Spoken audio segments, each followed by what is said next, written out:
baru sab kedua rukuk, sujud dan seterusnya. Dalam posisi perang aja masih sholat. Kita sholat Jumat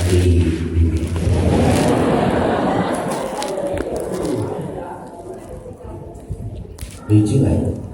Ustadz Corona, ibu bapak, virus itu ribuan terbagi kepada 4 golongan. Ada golongan alfa, beta, CD, dan delta. Ada yang disebarkan melalui binatang melata, ada yang namanya unggas, ada manusia. Ada yang manusia dengan binatang, ada binatang dengan manusia. Kalau yang dikembangkan oleh binatang yang terbang seperti kelelawar, burung, itu kelasnya kelas alfa. Kalau menularkan kepada manusia itu namanya kelasnya kelas beta. Dulu namanya flu burung. Masih ingat gitu? Masih ingat ya? Akhirnya burung jadi sasaran. Ya, burung ada yang matiin, segala macam ya. Nah, COVID-19 itu golongan B. Dia disebarkan oleh siapa? Termasuk binatang yang terbang juga. Siapa? Kelelawar. Sebab virus itu adanya di kelelawar. Cuman ada manusia yang bandel, kalau dimakan, akhirnya masuklah kepada manusia. Nah, ketika berendam di manusia, di dalam tubuh kita ini ada, Allah ciptakan anti virus. Karena virus dari tahun 0 udah ada. Dari zaman tahun 0, namanya virus udah Allah bikin.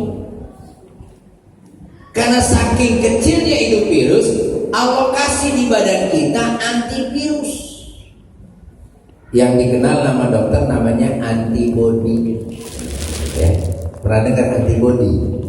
Bukan embody, bukan. Embody mah buat apa? Antibody itu biasanya diciptakan di badan kita kalau kita makan satu banyak vitamin C. Itu mengandung antibody itu. Jadi begitu kita makan, ternyata di dalam ini ada virus. Virus berantem tuh sama antibody. Berapa lama? Biasanya 3 hari baru kelihatan berantem. Begitu dia berantem, keluar melalui apa? Melalui ingus yang kita kenal bersin. Makanya orang kalau kena pilek belum langsung bersin, ya, keluar ingusnya itu setelah 3 hari itu berantemnya antibody. Makanya kenapa orang yang kena virus harus pakai masker? Siapa yang udah pakai masker? Yang kagak kena virus pakai juga. Ini betul apa lagi ya? Biasanya 3 hari ada yang keras, ada yang kuat. Ini virus ada yang bandel. Begitu dikeluarin sama bersin, dia gak keluar. Terus dia nyerang ke dalam. Larilah ke tenggorokan. Berantem lagi di tenggorokan. Kapan? Waktu usianya udah seminggu. Biasanya dikenal namanya radang tenggorokan. Makanya orang batuk suka kering batuk. Nah, biasanya keluarnya tuh dari batuk.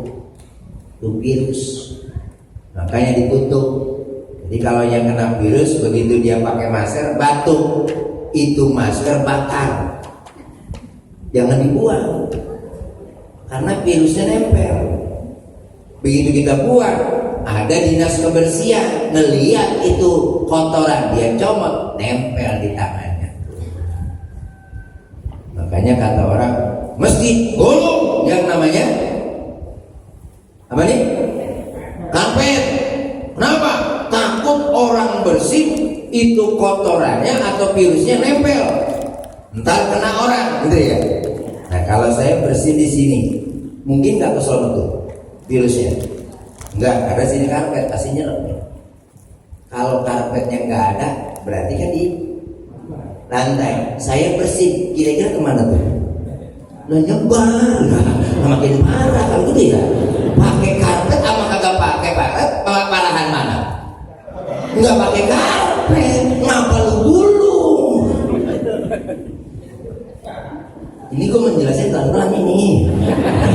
Ya, biar paham. Kita kan ikut-ikutan doang, agak ngerti. Takut mah mati mah kudu, ya kan? Tapi jangan berlebihan. Ada yang kuat, seminggu masih bandel tuh virus. Dia masuk ke mulut kita, biasanya umurnya cuma 2 minggu, mati dengan sendirinya. Gak kuat lama deh. Virus itu umurnya cuma 2 minggu. 2 minggu jabatan sertisan, entah juga lama-lama. Iya, gitu. Makanya kata pemerintah apa? Mulai tanggal awal libur 2 minggu itu batas inkubasi. Makanya 2 minggu. Virus itu punya umur sama dengan sperma. Nih biar gampangin contohnya nih. Ya, sperma bu, maaf, itu orang laki kalau keluarin sperma itu sperma bukan atuk, ribuan. Cuman dia detik.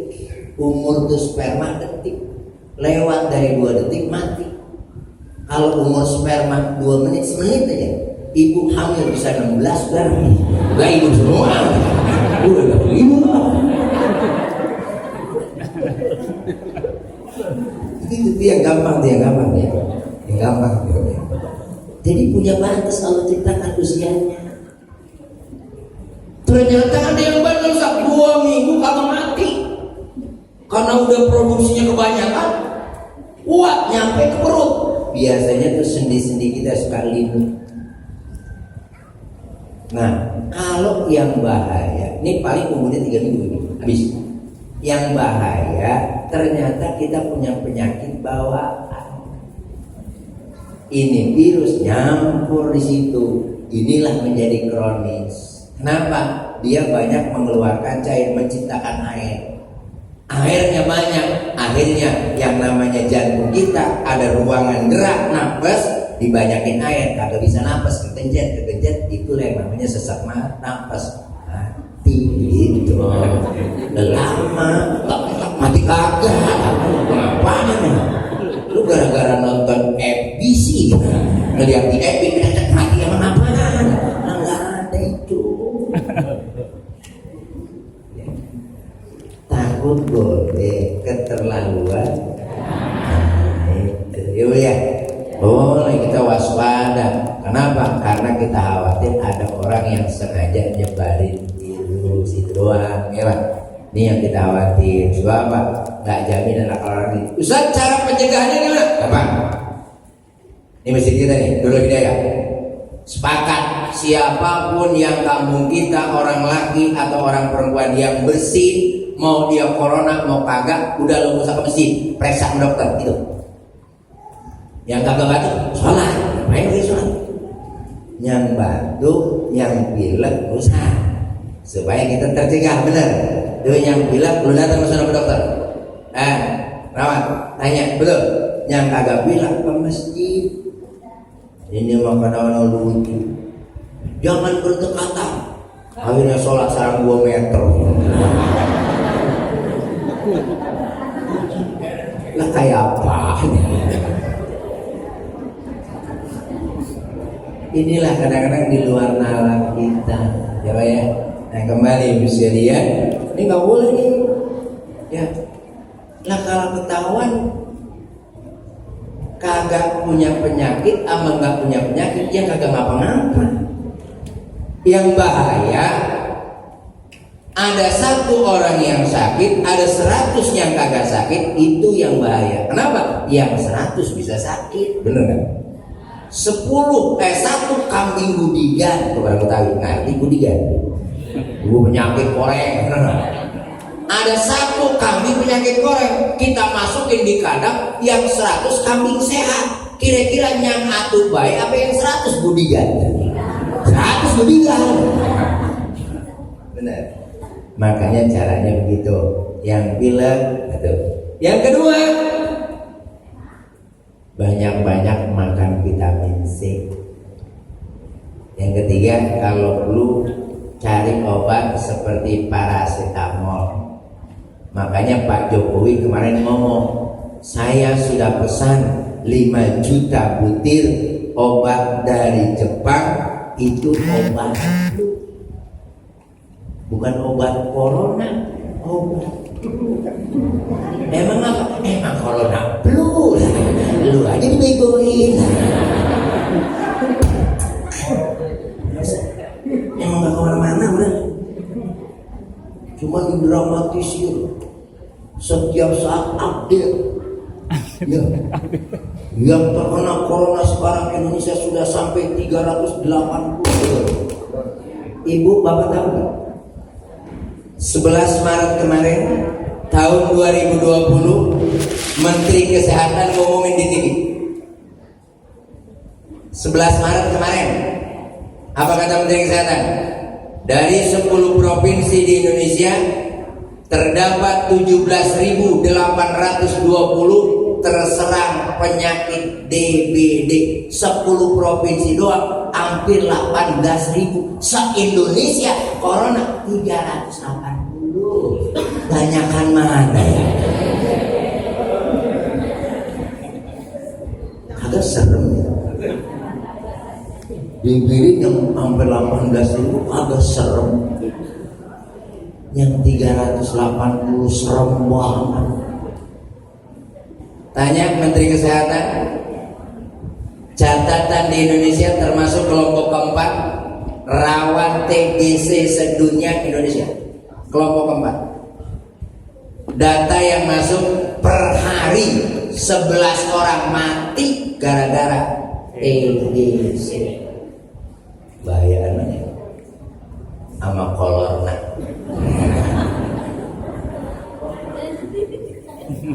Baik, ini bisa lihat, bukan artinya kita nentang peraturan pemerintah. Selanjutnya, kenapa kok mesti pada ketakutan? Karena baca undang-undang atau anjuran Menteri Agama yang apa? Majelis Ulama Indonesia yang salah. Bapak baca, Ibu baca edaran surat dari Menteri dari Majelis Ulama Indonesia, poin 2 pasal C. Apa bunyinya?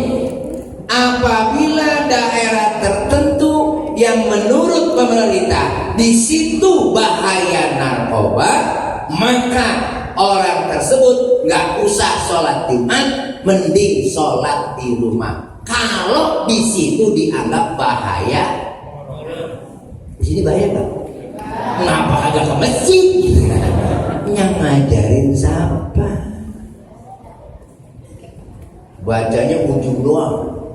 Anjuran enggak sholat Jumat. Baca apa isinya? Dengan ujungnya doang. Nah inilah yang terjadi. Kenapa? Isra Mi'raj itu termasuk penambahan keimanan. Dulu alat transportasi paling cepat kuda.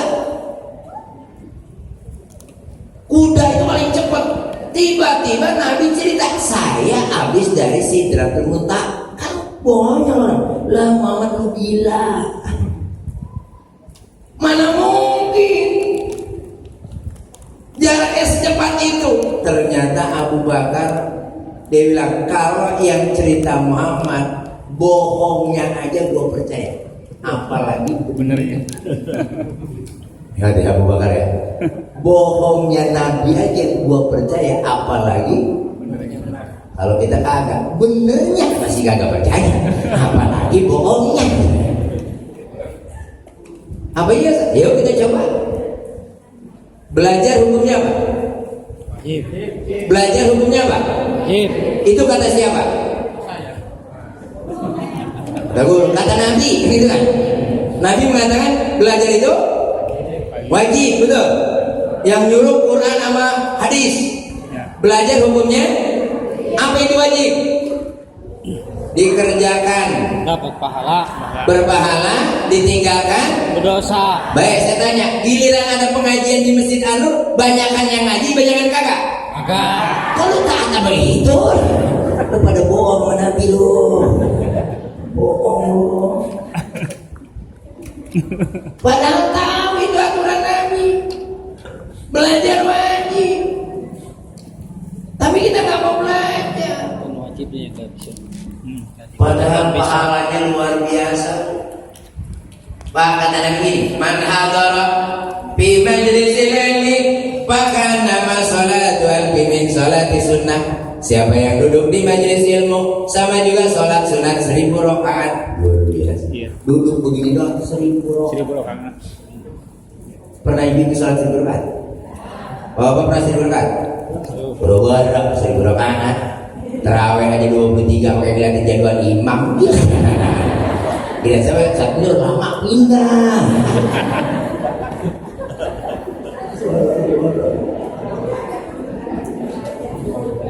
Tapi duduk di majelis saling 1000 rakaat itu baru duduknya. Belum dapat ilmunya, belum jalannya. Apa kata Allah dalam surat Yasin? Inna nahnu nuhyil mauta wa naktubu ma qaddamu wa asarahum wa kulla shay'in ahsaynahu Bi imamin mubin. Aku yang menghidupkan yang meninggal dan aku yang mencatat seluruh kejadian kalian wa asarahum dan bekas-bekasnya. Bekas duduk kita, bekas jalan kita. Makin banyak melangkah ke masjid, makin banyak pahalanya. Makanya untung orang yang doyan ngaji, makin banyak melangkah, makin banyak pahalanya. Yang paling rugi tukang joget. Dosa paling banyak tuh dosa tukang joget. Kenapa? Kebanyakan melangkah. Lah cobanya kalau satu lagu mundur maju, mundur maju. Lah belum muternya berapa dia?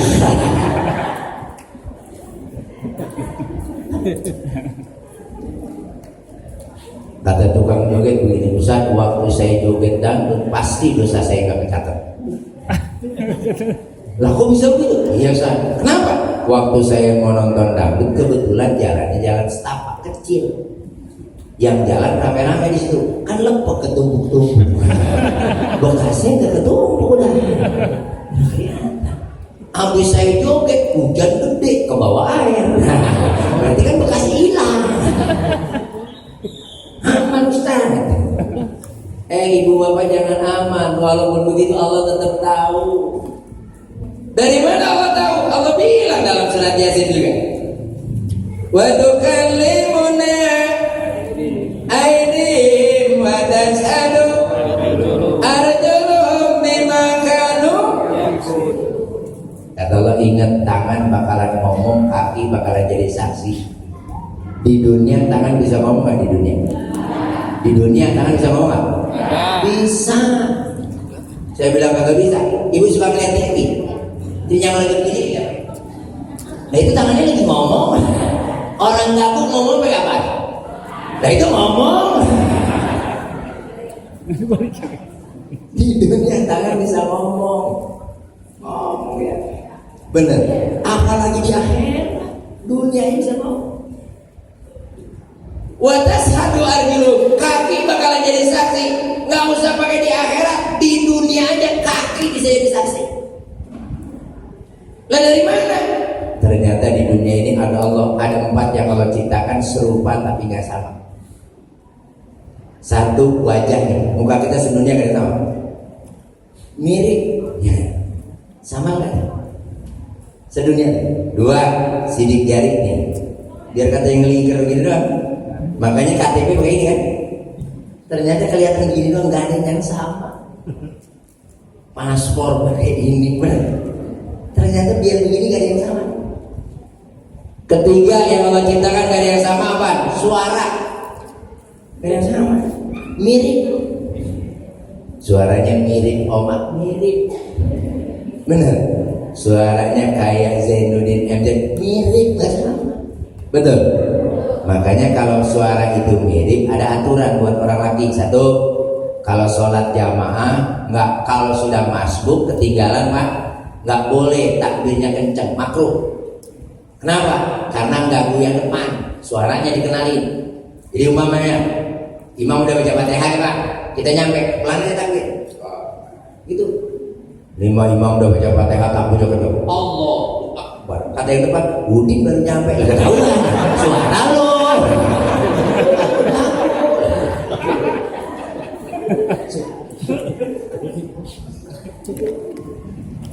Nah, oleh karena itulah suara itu karena beda ada aturan. Ya lihat lagi. Al-farqu bainal mar'i war rijal khamsatun, bedanya salat laki sama perempuan ada 5. Di antaranya idza kabbara, kalau takbir. Perempuan takbirnya tadammu ba'dahum ba'dah, sikut sama pinggangnya kudu rapet. Bu, enggak boleh renggang. Allah gitu. Kalau yang diangkat sikutnya laki. Jadi kalau perempuan Allah gitu. Kalau laki diangkat. Cara ngangkatnya ada 2 versi. Ada versi Imam Syafi'i, ada Hanafi. Kalau Imam Syafi'i jempolnya di bawah telinga. Allah, jadi angkat deh. Ke Imam Syafi'i. Kalau Imam Hanafi diafragma di tengah. Allah, Imam Hanafi. Ustaz yang dipakai mana? Boleh Imam Syafi'i, Imam besar.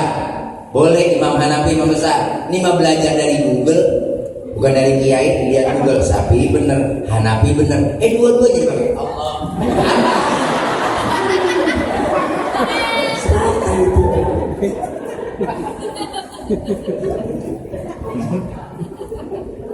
Apalagi yang kedua, idan sarahan negor imam.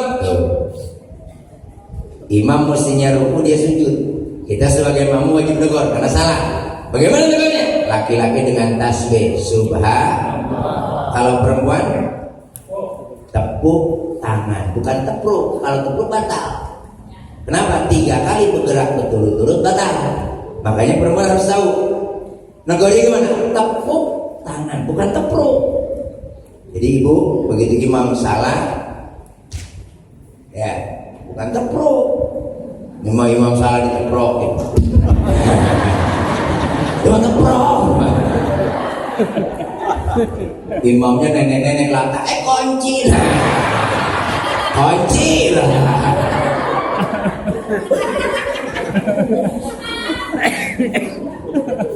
Begitu dia teriak, yang kiri bilang, sholat kagak boleh ngomong, lah batal. Yang sebelah kiri, untung gua nggak ngomong, lah ngomong juga. Ada ini. Kenapa kalau laki-laki dengan tasbih, kau perempuan dengan tepuk tangan? Tadi karena kata Nabi, suara perempuan aurat. Bu, suara perempuan. Di mana suara perempuan aurat? Waktu sholat, di luar sholat enggak. Kalau di luar sholat suara perempuan aurat, ibu nggak boleh jadi guru, nggak boleh jadi ustazah. Kesianan. Kalau suara perempuan di mana aja aurat, kesianan. Lu bisa belanja ke pasar, lega. Boleh ngomong. Suara perempuan aurat ketika sholat. Makanya sholatnya nggak boleh bersuara siron, sekalipun sendirian di rumah. Negornya nggak boleh subhanallah, tapi tepuk tangan. Kenapa? Karena suara perempuan lagi sholat adalah aurat. Paham bu? Suara perempuan Aurat. di mana? Di sholat. Ibu ikut tarawih nggak? Imam biasanya kan di depannya.